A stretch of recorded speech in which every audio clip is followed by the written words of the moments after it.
नाज़रीन ख़बर शामिल कयूं पिया ब्यूरो चीफ सखर मुजाहिद शेख जी रिपोर्ट मुताबिक़ रोड़ी जे नेशनल हाईवे भरिसां टंडो बोराऊ में समाजी तंज़ीम अल ख़िदमत फाउंडेशन पारां क़ाइमु कयल ख़ीमा बस्ती में रहंदड़ ॿोर मुतासिरनि जो गुमठार गडाणी माज़ूर बरकत खोसो मिसमात सदोरी लाचारी जगवाणी में औरतुनि ऐं ॿारनि समेत राशन ऐं ॿियो सहूलतूं न मिलण ख़िलाफ़ एहतिजाजी मुज़ाहिरो।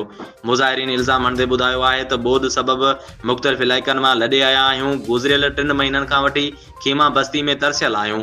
तंज़ीम हलाईंदड़ माण्हू ख़ीमा बस्ती में रहंदड़ मनपसंद माण्हुनि खे राशन ऐं ज़रूरत जो सामान ॾेई रहिया आहिनि, जॾहिं त केतिरा ई माण्हू फाका कशीअ ते मजबूर आहिनि। उन्हनि खे सामान विराइण जे टाइम धिका ॾेई मोटायो पियो वञे, जंहिं करे गुज़र सफ़र तमामु मुश्किल थी वियो आहे।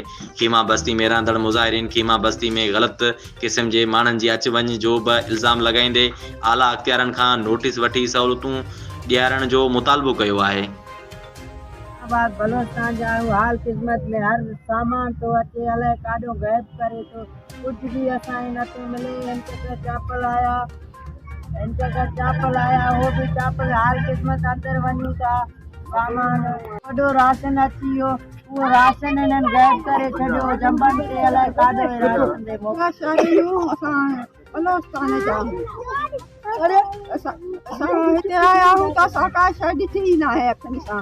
इहो ईंदो वेंदो खे मुल्क खे ॾींदो, असांखे न तंबू बि न ईंदा आहिनि, न को राशन ई ॾे थो, का शइ असांखे न ॾींदो। असांखो सलासी कार्ड वरितो, महीनो ॾेढ थी वियो आहे, अॼु राशन ॾींदा, महीनो थी वियो आहे, राशन बि बंदि आहे, मानी बि बंदि आहे, कुझु कोन्हे। जो वॾा ऑफिसर अचनि था उते ॻाल्हायूं था, एजाज़ असांखे विढ़ण थो अचे। हाणे बि आया मां तव्हां ॾिनोमांसि, मां सलाह ते ॾिने उलट बाबी चयो ॿुधो न।